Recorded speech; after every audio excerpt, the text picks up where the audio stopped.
Bienvenue sur Oli et Thanato, le podcast qui parle de la mort et des deuils pour les vivants. Je suis Charlène, accompagnante des deuils et facilitatrice des transitions de vie.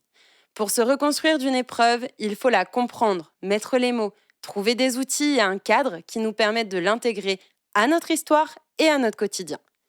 C'est pourquoi je reçois des experts et expertes qui viennent aborder le concept de finitude et de deuil à mes côtés. Ressources thérapeutiques, outils de connaissance de soi, concepts théoriques ou philosophiques, ces interviews ont pour but d'apporter un regard nouveau sur la mort. À travers ces partages, j'aspire à pouvoir démystifier le deuil sous toutes ses formes et vous fournir les moyens de faire preuve de résilience pour vous reconstruire.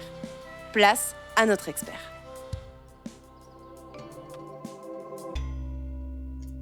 Bonjour à tous, aujourd'hui je suis ravie d'accueillir Jessica qui est la fondatrice d'Onea Care et qui va pouvoir nous en dire un petit peu plus sur ce concept.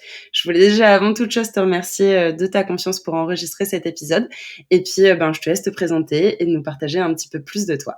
Bonjour, merci beaucoup Charlène, surtout de m'avoir invitée et conviée dans ce podcast. Alors moi je suis Jessica et je suis fondatrice du concept Onea Care, le premier village digital d'entraide. Le concept, c'est que quand on vit un bouleversement, qu'on puisse se faire accompagner par nos proches et notre entourage. Et Onea va simplement organiser ces personnes-là entre elles autour de la personne qui vit le bouleversement. Super, merci pour cette belle introduction. Je pense que ça va soulever pas mal de questionnements peut-être chez les gens puisque on est sur un podcast qui parle de la mort et des deuils, deuil au sens large. Et ce que j'aime bien aussi chez toi, c'est qu'on a les deuils, on va dire, plus lourds, plus difficiles, comme dans le cadre d'un décès, d'une maladie, d'une rupture, d'un licenciement. Et je pense que tu auras clairement l'occasion de l'aborder derrière. Mais il y a aussi ces deuils plus positifs, en fait, qui sont aussi des deuils. Je pense notamment, par exemple, à la grossesse. Est-ce que tu veux nous en dire déjà un peu plus sur le concept d'Onea Care et peut-être en lien avec cette double notion du deuil? Oui, alors en fait, Onea a vraiment été, créé pour pouvoir accompagner dans les différentes, transitions de vie, dans les différents chemins de vie, qu'on vive un deuil d'un proche, un deuil infantile, un deuil périnatal, et puis les naissances aussi. Les naissances et puis après tous les bouleversements de la vie, véritablement hospitalisation, burn-out, dépression, maladie, handicap, et cetera. Donc vraiment, dans le but de soutenir et de se dire: «Bah, voilà, aujourd'hui, je vis ce bouleversement-là, je vis un deuil et j'ai besoin de me faire accompagner, par mes proches. J'ose pas forcément demander ou j'ose demander et puis je laisse aussi la place, à ces aidants de participer et de contribuer, à leur juste place». Pour pouvoir, cheminer et essayer de voir un peu de lumière dans cette difficulté. Carrément. Tu as cité 3 mots là déjà depuis le début, tu as cité le mot soutien, le mot entraide qui fait partie, clairement aussi de la communication par rapport à Onea Care et du concept aussi du village d'entraide et tu as cité le mot proche aidant, notamment qui est plutôt associé à cette notion de maladie, de difficulté ou d'hospitalisation. Comme tu le dis, c'est vraiment la création d'un village d'entraide. Alors, peut-être qu'il y a plein de personnes qui se l'imaginent d'une manière ou d'une autre. Est-ce que tu peux nous le définir un petit peu plus, justement, dans les faits, de manière peut-être un petit peu plus pratico-pratique, avec des exemples, même si tu as envie d'illustrer. Qu'est-ce qu'un village d'entraide? Comment ça fonctionne? Et si moi, demain, je vis une difficulté, par exemple, de santé ou de vie, ou alors une grossesse ou autre, comment, justement, je peux utiliser Onea Care, en fait? Un village d'entraide, moi je le compare souvent à un cercle de soutien. Donc finalement, il peut se faire de différentes manières. Il peut se faire via un groupe, WhatsApp par exemple et on communique entre amis, avec la famille, avec les voisins, les collègues. On invite qui on a envie finalement dans son cercle de soutien. Des personnes avec qui on se sent bien, en confiance, des personnes qui vont pas forcément nous juger, et qui vont être dans l'écoute, même l'écoute active, je dirais même, et voilà, qui vont pouvoir nous accompagner moralement, psychologiquement dans ce bouleversement. Et puis le cercle de soutien, en plus de l'aspect plus moral et psychologique, qui va venir nous accompagner aussi de manière logistique.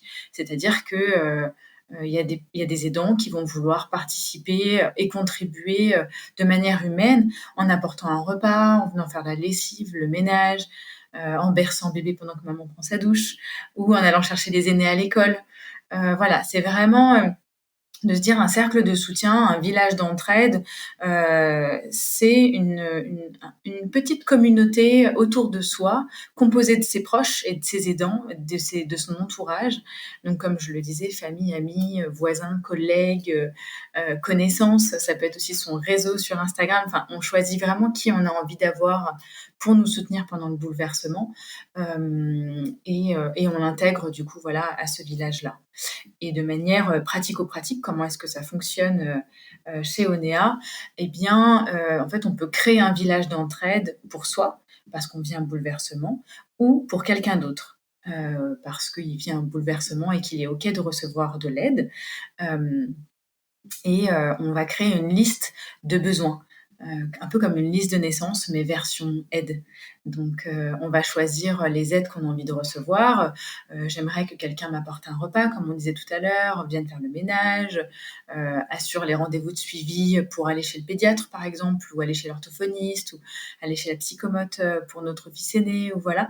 Donc, vraiment, on va déterminer le besoin, exact, de la personne qui vit le bouleversement. Et puis, on va inviter les proches, à participer, l'entourage, comme je le disais tout à l'heure, à participer, via un lien. Donc, voilà, ils vont participer et en fonction de leur disponibilité, ils vont, notifier quand est-ce qu'ils passent et ce qu'ils vont faire, à quels besoins ils répondent. OK. Et du coup, tu parles justement de cette liste. Ça me soulève une question, parce que c'est vrai que quand on est, alors pour le coup, dans une situation de deuil, on a plus de difficultés à faire des choix, à savoir quels sont aussi nos besoins, à prendre des décisions. Est-ce que tu as des pré-propositions qui sont faites? Si je reprends tes exemples, amener un repas, amener mon fils ou ma fille aînée, par exemple, chez tel rendez-vous, enfin pour tel rendez-vous chez tel praticien, et derrière la possibilité de rajouter des propositions plus personnelles qui me concernent moi réellement? Ou est-ce que c'est quelque chose qui est assez, on va dire, peut-être fermé, rigide, où tu as les propositions et il y a pas plus? Ou alors c'est vraiment pour le coup, libre, et puis chacun ajoute ce qu'il souhaite? Oui, tout à fait, c'est comme tu le disais, en tout premier, on a des domaines, où en fait, il y a repas, il y a ménage, lessive, il y a les courses, il y a, qu'est-ce qu'il y a d'autre? Il y a, garde d'enfants, voilà, il y a des grandes thématiques et puis ensuite on peut préciser le besoin et donc là, on peut écrire ce qu'on a envie finalement. Par exemple, si je dis par exemple, assurer un rendez-vous de suivi, donc on va cliquer sur rendez-vous de suivi et puis derrière, on va préciser le besoin. Donc, emmener, Léo, chez la psychomote, à 16 heures le lundi 13 mars. Voilà, et on va préciser jusqu'au bout, de manière à ce que l'aidant, il puisse vraiment notifier, et se rendre compte du besoin précis, avec un horaire, avec voilà. On peut préciser autant qu'on le souhaite. De même que, par exemple, d'apporter un repas, on peut faire, une liste un repas qu'on aimerait manger. Voilà, j'aimerais manger, japonais, et thaïlandais, par exemple. Voilà, on peut préciser, vraiment, profond dans la précision, voilà. Super.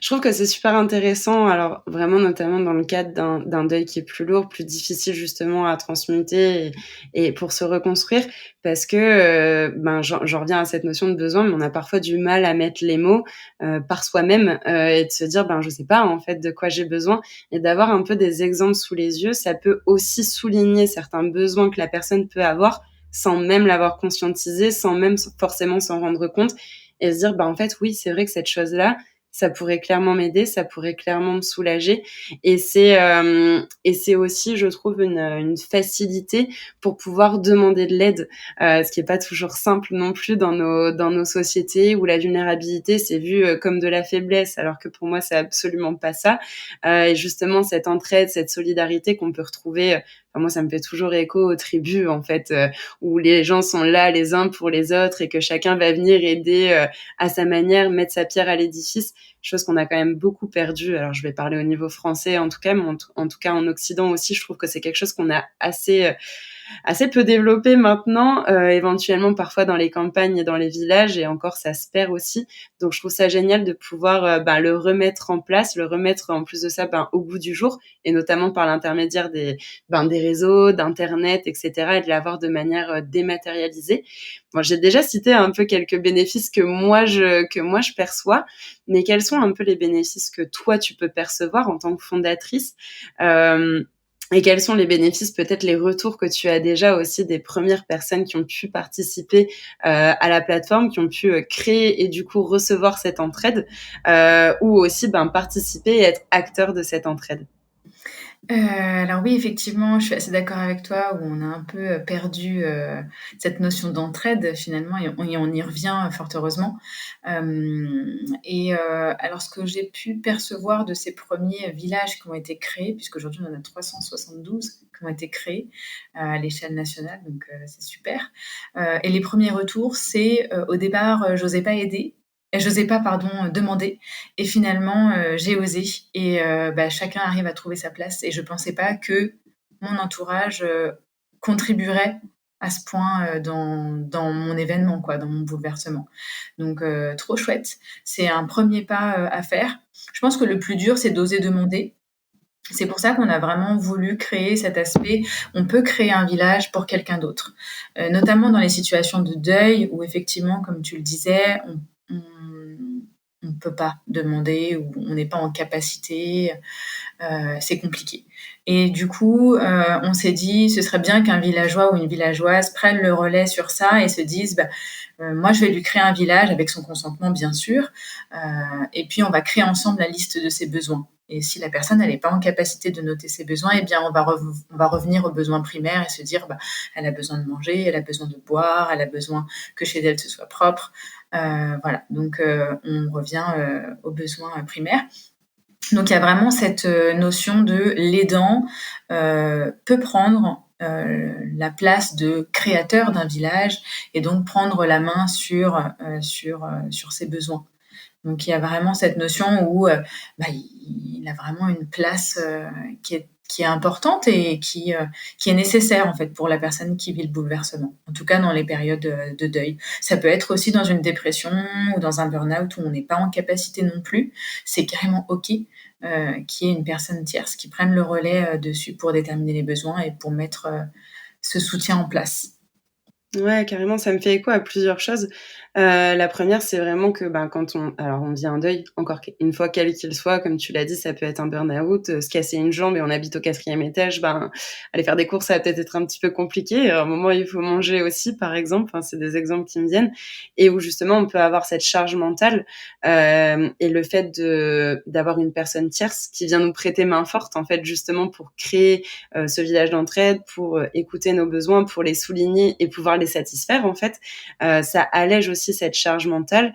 Ça permet d'être pris en considération avec cette nouvelle difficulté potentielle qui est là, soit qui va durer. Si on prend le cadre par exemple de maladies pour des personnes plus âgées par exemple, ou même moins âgées, hein, ce qui existe aussi, ou alors quelque chose qui est plus momentané. Je me suis cassé la jambe et ça va durer 2 mois, mais pendant 2 mois, il me faut quand même un coup de main. Et ça me faisait écho, enfin voilà, j'ai moi ma grand-mère qui a aussi des difficultés de santé, qui a pas du tout internet par exemple, et je me dis: «Je trouve ça génial que justement il y ait la possibilité pour une personne de pouvoir créer ce village», parce que c'est quelque chose que je pourrais faire pour ma grand-mère qui a absolument pas internet, qui a pas d'ordinateur, qui connaît pas toutes ces choses-là, mais qui pourrait en bénéficier par l'intermédiaire en fait de ses proches, de sa famille, et où nous, on pourrait s'organiser finalement autour d'elle. Donc, je trouve ça beau d'avoir cette possibilité de laisser l'opportunité à des proches ou proches aidants de pouvoir avoir cette possibilité de créer un village d'entraide. Et du coup, j'allais te demander un petit peu à qui s'adresse la plateforme. Alors, on a déjà donné un petit peu plusieurs exemples. Je sais pas s'il y avait des choses sur lesquelles tu souhaitais compléter ou peut-être même des anecdotes ou peut-être des villages d'entraide qui ont été créés pour des raisons auxquelles peut-être tu t'attendais pas. Je sais pas si c'est des choses qui te sont déjà arrivées ou pas? Oui, alors la plateforme, elle s'adresse déjà aux personnes qui vivent des bouleversements pour qu'elles se fassent, accompagner par, son entourage et elle s'adresse aussi aux aidants qui ont une place à prendre, heu, à leur juste place et qui a tout son sens. Donc la plateforme, elle s'adresse à eux et à elles et donc tous les bouleversements de la vie finalement, hein, quand on est aidant, enfin, alors pas forcément aidant proche, quand je dis aidant, c'est vraiment l'entourage, familial, amical et cetera, qui peut devenir aidant et hem et donc, eux, ils vont vraiment accompagner dans tous les bouleversements de la vie. Donc, ça peut être, comme on disait tout à l'heure, une grossesse, un postpartum, un deuil, voilà, quel qu'il soit, une hospitalisation, une maladie, un burn-out, un handicap, une séparation, qui, à mon sens, fait aussi partie, d'une étape de deuil. Heu, donc voilà, tous les bouleversements de la vie font partie, en tout cas, de ce que nous, on a envie d'accompagner. Et quelle était ton autre question déjà? Savoir si tu avais une anecdote et peut-être la création d'un village d'entraide pour une thématique ou une difficulté ou peut-être un événement joyeux aussi auquel tu t'attendais pas forcément? Exact. Et ben, écoute, j'ai rencontré, voilà, une de mes villageoises, alors c'était par téléphone, heu, et qui me faisait part en fait de son expérience, parce que pour moi ça m'importe beaucoup d'avoir les retours de mes villageoises et de mes villageois pour toujours améliorer la plateforme et elle me disait: «J'osais pas forcément demander de l'aide, auprès de mon entourage et j'ai envoyé ce message sur WhatsApp en disant: "Voilà le lien pour participer à mon village d'entraide et si vous êtes OK", bah, voilà, elle venait de se faire hospitaliser et elle était alitée chez elle et elle s'est dit: «Voilà, si j'ai 2 aidants, 2-3 aidants, ce sera super» et elle s'est retrouvée avec 15 aidants et aidantes. Génial! Ouais, donc c'était, super. Donc elle me dit: «Bah, en fait, c'est un peu maintenant, voilà, c'est un peu plus, je m'attendais pas à tout ça». Donc elle a beaucoup, beaucoup d'émotions. C'est une femme qui est très, très sensible et du coup, elle me disait: C'est assez intense en émotions, mais du coup, bah, ça me fait du bien». Donc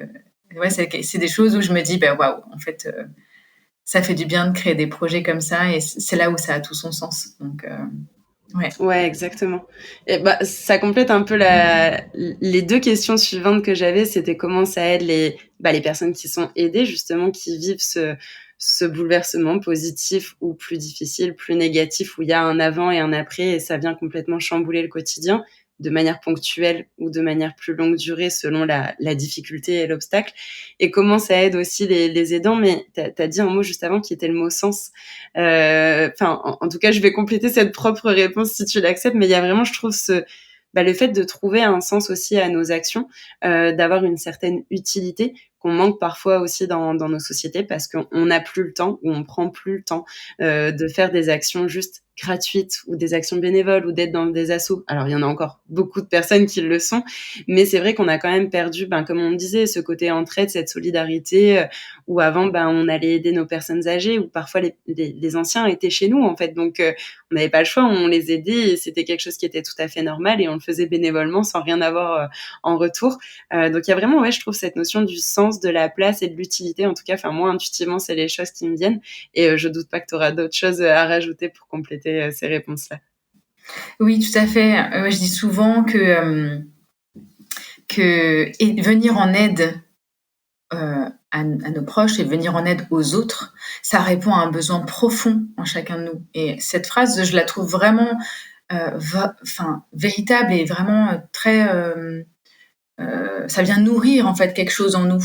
L'entraide, c'est quelque chose qui on le voit quand il y a des catastrophes naturelles, quand il y a des problématiques au niveau social ou sociétal. Tout de suite, les gens se rassemblent et s'entraident et se tendent la main. C'est quelque chose qui est en nous et qui demande juste à être éveillé et mis en lumière pour nous apporter à nous-mêmes beaucoup d'amour en fait finalement, beaucoup d'amour, d'amour propre finalement et d'amour pour les autres. Donc il faut qu'on aille nourrir ce côté-là pour pouvoir être de plus en plus dans cette entraide, dans ce «bénévolat» entre guillemets, en tout cas pour Néa envers ses proches et envers son entourage et ça nous fait du bien.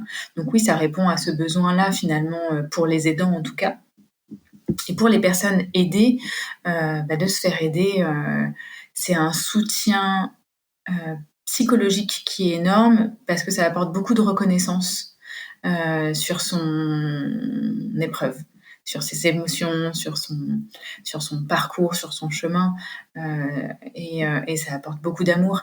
Et cet amour-là, même si, l'aide, elle ne dure pas, je veux dire 1 an, 2 ans ou quoi que ce soit, parce que forcément ça reste une aide qui peut être ponctuelle en fonction de la disponibilité, pardon, de chacun et de chacune. Ça n'empêche que quand on vit ce bouleversement et qu'on est accompagné, qu'on est soutenu, de manière logistique ou de manière, psychologique ou mentale, et ben, quand on s'en rappelle, on se dit quand même qu'on a reçu beaucoup, beaucoup d'amour, et cet amour-là, il s'enlève pas. Et quand il est né dans le cœur de quelqu'un, il reste, et ça, c'est trop chouette. Donc Ouais, ce que je ressens à travers tes mots, c'est il y a vraiment on parle de la pyramide des besoins, en fait, la pyramide de Maslow, dans lequel il y a ce côté utilité sociale qui là serait plus pour les personnes qui aident. Et de l'autre côté, pour les personnes qui sont aidées, il y a vraiment, de ce que je ressens, le fait de légitimer, en fait, la difficulté, la perte, le deuil, l'expérience, en fait, qui est en train de se vivre, où parfois les personnes ne se sentent pas légitimes. Bah oui, mais c'est juste une rupture. Voilà, on va souvent parfois entendre ces choses-là, hein, dans les discours sociétaux contre lesquels je suis, ou ben, par exemple, si on prend le deuil animalier, où ben, c'était juste un chat ou c'était juste un chien et puis t'en rachèteras un. Mais parfois, ben, on a du mal à légitimer cette douleur et cette souffrance.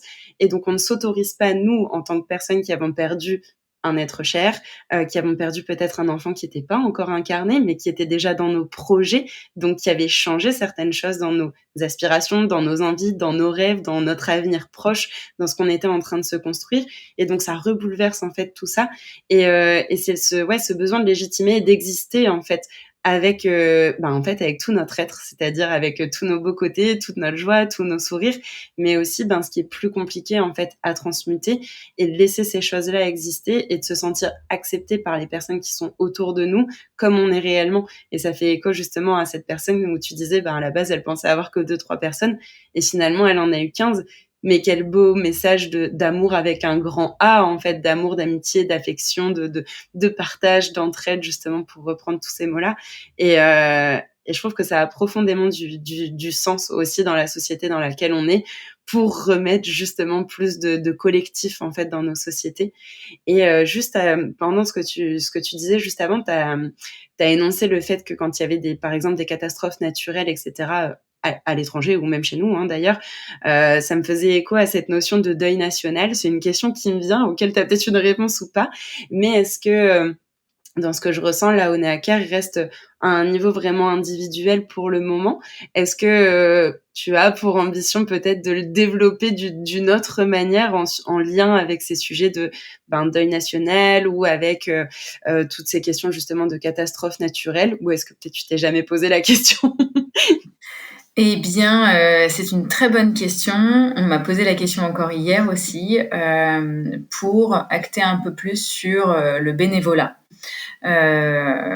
Et donc pour que des personnes puissent, avec Onea, accompagner des personnes qui vivent des bouleversements et du deuil, ou effectivement, la mise en relation finalement de personnes qui vivent, des, dans des catastrophes naturelles, etc., les mettre en relation avec des aidants potentiels qui seraient autour de chez eux.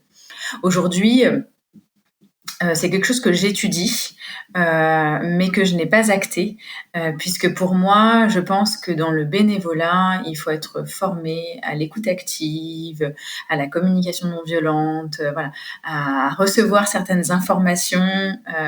Voilà, je pense qu'il y a un gros travail à faire du côté du bénévolat, et aujourd'hui, les associations le font très, très bien. Donc aujourd'hui, Onea, là, je travaille cet été, pour être tout à fait transparente, sur un onglet bénévolat, mais en fait pour recommander des associations qui aujourd'hui font très très bien le job. Donc voilà, donc aujourd'hui, moi je recommande d'aller voir des associations, de devenir bénévole, ou de demander de l'aide au travers du bénévolat. Parce que parfois, on préfère aussi demander à des personnes extérieures de venir aider et accompagner plutôt que ses proches. C'est carrément OK, mais il faut aller dans la démarche. Donc, et parfois, on n'a pas les contacts. Donc voilà, moi j'aime bien, je serais très heureuse de pouvoir recommander des associations pour accompagner dans ce sens-là. Ouais, du coup, Honecker reste une potentielle porte d'entrée, on va dire, vers plus de bénévolat ou vers des associations ou vers un, comme tu disais, c'est super important aussi à préciser, c'est que parfois, on n'a pas envie de recevoir de l'aide de ses proches parce que ça peut changer le regard aussi que les autres posent sur nous. Il peut y avoir des regards très bienveillants, mais il peut y avoir aussi cette culpabilité de se dire je suis en difficulté et du coup je veux pas et je préfère faire des demandes à l'extérieur et comme tu l'as dit, c'est tout à fait OK. Ça répond à un besoin propre à chacun de ben voilà, je n'ai pas envie d'impliquer mes proches et c'est OK. Dans ce cas-là, autant aller vers des assos ou des psys ou des thérapeutes. C'est propre à chacun selon les envies, les budgets, les attentes, les besoins. Mais du coup, il y a aussi cette possibilité du coup que tu es en train de développer comme porte d'entrée chez Onacar. Ouais, tout à fait. Il y a OK. cet aspect bénévolat où voilà, donc qui est en suspens pour l'instant, où je redirige vers les associations compétentes. Et dans un second temps, normalement d'ici 2024, Onea mettra en relation les particuliers, les personnes qui ont besoin d'aide avec des professionnels de l'accompagnement et du soin. Et donc finalement, toutes les personnes qui n'auront pas forcément envie, de solliciter, leur entourage, pour réaliser certaines missions, pourront le faire, au travers de professionnels, donc qui, seront sur la plateforme d'Onea et qui seront adhérents et qui adhéreront aux valeurs, d'Onea, qui seront dans la même dynamique. Et donc là, c'est vraiment, de l'accompagnement, pluridisciplinaire, que ce soit du massage, du soin, des thérapies alternatives, de la coiffure, de l'esthétique, voilà, des ostéos, des psys, et cetera. L'objectif, c'est vraiment qu'il y ait un accompagnement global, professionnel et qualitatif autour de la personne qui vit, le bouleversement. Super. Et ben ça va compléter, j'allais dire, est-ce que dans le futur, au-delà déjà des belles choses et des belles, améliorations, j'allais dire même que tu projettes, est-ce qu'il y a d'autres choses, que tu souhaites mettre en place ou même peut-être, un message à porter avec des personnes parce que, on est dans cette notion de collectif et on parfois on oublie que même si on se sent parfois tout petit, tu sais? Et on se dit: «Ben oui, mais je peux pas apporter quelque chose à une asso, à une entreprise ou autre». Donc, écoute, je te laisse la parole. Si tu as un message à porter, des demandes ou des choses à dire et je te laisse les rajouter avec grand plaisir. Donc oui, écoute, la prochaine étape, c'est de lancer cette version, un peu plus premium, pour avoir cet accompagnement, complet. Hem, et puis bon voilà, du coup, on est en recherche de financement, là-dessus. Et moi, je pense que, heu, qui qu'on soit à notre niveau, bien sûr qu'on peut contribuer au bien-être et au mieux-être, je dirais même, de tous. Heu, donc ne pas hésiter à en parler autour de soi. Je pense que c'est un très bon début de dire: «Bah, voilà, je connais Onea, j'ai entendu parler de ça, heu, est-ce que tu veux, que je te crée un village d'entraide?» ou ne serait-ce que de communiquer dessus, au travers des réseaux, de dire: «Bah, voilà, la solution il y a une solution qui existe, un outil, qui est à notre disposition et qui nous permet de revenir, à nos besoins, primaires». Donc et d'apporter notre aide. Heu, voilà, ce sera déjà, super. Super pour Onea et super pour les personnes qui vivent des bouleversements et pour les aidants. Ça serait Exactement. chouette. Mmh. Et puis proposer, c'est pas imposer, ça coûte rien. Au pire des cas, la personne ne souhaite pas. Et puis parfois, ça permet de planter juste une petite graine. Et peut-être que c'est pas le jour où vous le proposerez que ça fonctionnera et que ça prendra, mais ça prendra peut-être 2 heures, 2 jours, 2 mois ou 2 semaines après, qu'importe. Mais c'est toujours une petite graine de planter. Et j'ai envie de finir sur quelque chose que normalement on fait en introduction. Mais j'aime bien faire les choses différemment. Est-ce que ça te dit de nous partager après avoir vu l'ampleur du projet, quelle a été finalement l'origine d'Oneaker et pourquoi tu as souhaité, monter ce projet, peut-être de manière un petit peu plus personnelle sur ce que tu as envie bien sûr de nous dire et de nous témoigner? Ce projet, il naît, de la perte de mon neveu quand il avait 6 ans et demi. Donc il est décédé le 10 décembre 2019 et dans cette, grande difficulté pour, les parents et pour, également les aidants, les proches, la famille, finalement, il y a eu un énorme village d'entraide qui s'est créé. Quand je dis énorme, on était entre 10 et 14 femmes, je crois, autour de la maman, et via un groupe WhatsApp. Et, euh, et on a pris un peu le relais sur tout leur quotidien. Et ça a pris une très grosse ampleur puisque il y a la communauté sur les réseaux sociaux qui a voulu participer. Il y a eu un mouvement d'entraide. C'était waouh. Dans un drame si compliqué, de voir autant d'amour et autant d'entraide, c'était incroyable. Et très, très ambivalent, ces émotions. Et donc il y a eu ce grand village d'entraide qui s'est créé où chacun apportait, finalement un repas. Il y en avait certaines qui allaient faire le ménage, au domicile, d'autres qui allaient chercher le courrier ou qui allaient au point relais chercher, les colis, qui étaient, en attente, pour qu'on vienne les chercher. Certaines qui passaient à la pharmacie, qui passaient faire des courses, pour aller chercher, de l'hydrolat bleué parce que la maman avait les yeux gonflés. Enfin, donc c'était fou, c'était vraiment fou de voir autant de soutien. Il y en avait certaines qui envoyaient des illustrations, qui dessinaient Nathan et qui l'envoyaient, et ça c'était fou. Et donc en fait, si tu veux, on a créé un Excel pour répertorier toutes les informations des aidants, parce qu'il fallait quand même contrôler qui venait, etc. Surtout dans une période assez compliquée où, bon, finalement, la maman et le papa n'étaient pas en capacité, finalement, et c'est légitime, de déterminer leurs besoins, de savoir ce qu'ils avaient envie, ce qu'ils pouvaient, et de leur parler, de les écouter. Voilà, on essayait de trouver chacun notre place, et finalement, ce village, il s'est très très bien organisé, mais on avait cette difficulté où on avait plein d'outils. On avait une cagnotte en ligne, on avait du coup ce Excel, on avait un organisateur connecté, un Google Agenda qu'on avait pris à une nana pour pouvoir organiser tout notre temps, et puis les passages pour pouvoir congeler les plats qu'on nous livrait pour qu'ils en aient assez pour les 3 prochains mois, tu vois. Donc c'était une période où une charge mentale énorme pour les aidants et des émotions incroyables pour les parents. Et donc voilà, donc on a fait ce qu'on a pu. Et c'est là où, quelques temps après, finalement, quelques mois après, je me suis dit, waouh, on aurait dû avoir un outil qui simplifie tout ça parce que c'était conséquent, c'était énorme. Et puis, c'est un peu resté comme ça, finalement. J'ai cheminé dans mon deuil aussi à moi. Je suis tombée enceinte de ma petite fille, et en postpartum, j'ai très très vite compris qu'il y avait un besoin. Je me suis dit déjà autour du deuil, parce que c'est l'événement premier qui est venu mettre en lumière tout ça, ce besoin. Et puis aussi avec donc ce postpartum où je me suis dit, mais ça touche tout le monde. En fait, ça touche pas que le deuil, ça touche aussi tous les bouleversements de la vie. Et donc là, je suis passée à l'action. Ça m'a mise en action sur comment je vais faire pour créer cet outil. Je vais créer Onea Care et je lâcherai pas le truc parce qu'il y a un besoin. Il y en a plusieurs, mais voilà.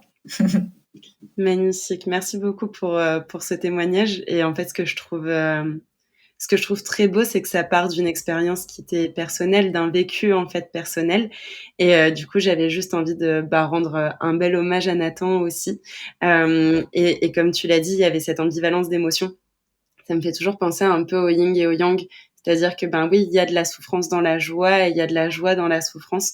Parfois, on a du mal à la voir, mais ça n'empêche qu'elle est là et qu'on peut transmuter les choses, qu'on peut se reconstruire, qu'on peut transformer sans jamais oublier, mais en rendant hommage. Et je trouve que ton témoignage, là, l'a partagé magnifiquement bien, en fait, en conclusion de cet épisode. Donc, un énorme merci pour ça. Est-ce que tu avais quelque chose à rajouter sur Onea Care ou sur toute autre chose d'ailleurs? Non, non, et véritablement, je pense qu'on a dit beaucoup de choses dans ce podcast, et c'était très chouette de pouvoir le partager.